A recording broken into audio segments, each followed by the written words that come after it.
Foi un dos puntos máis agardados dentro da orde do día da sesión celebrada onte pola noite. Dende hai anos existe unha certa polémica pola elección dos festivos locais, e este ano non ia ser menos. O Partido Popular non foi quen de sacar adiante a súa proposta de manter a festividade da súa patroa, Santa Uxía, xunto co Día da Dorna, como a festivos locais. Nin o alcalde nin o edil de turismo, Ramón Doval, foron quen de convencer a oposición cos seus argumentos. Mais que nunca, Ribeira precisa datas de exaltación que representen puntos de encontro para todos os cidadáns. E é a festividade de Santa Uxía que se conmemora o 12 de setembro.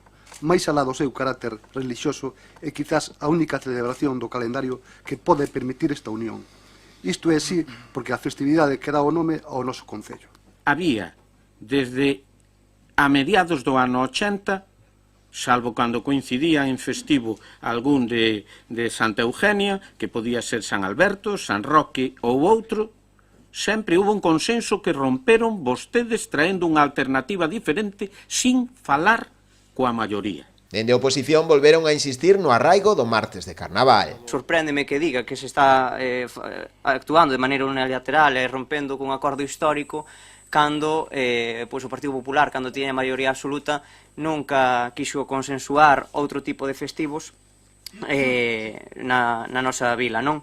Que diga agora que por aprobar aquel acordo plenario en 2015 pois se rechou con unha tradición, pois non estou de acordo, non? En suma, Ribeira, o que estamos é por apoiar que os festivos locais sexan o Día da Dorna e o martes de Entroido.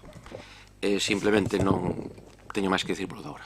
Sempre foi un referente de Ribeira no aspecto do carnaval e consideramos que debe de ser un impulso para a hostelería de Ribeira.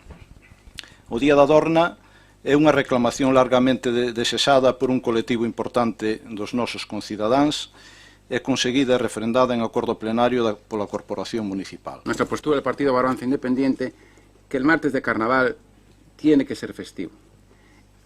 Consideramos que ha sido un gran error el año pasado suprimirlo y a nivel económico no digamos. Consideramos que ha sido un grave error. Finalmente, a proposta do goberno non saíu adiante e no seu lugar aprobouse a emenda presentada polo Bloque Nacionalista Galego, que apostaba polo martes de Carnaval, o 25 de febreiro, e polo Día da Dorna, o 24 de xullo, como a festivos locais para o vindeiro ano 2020.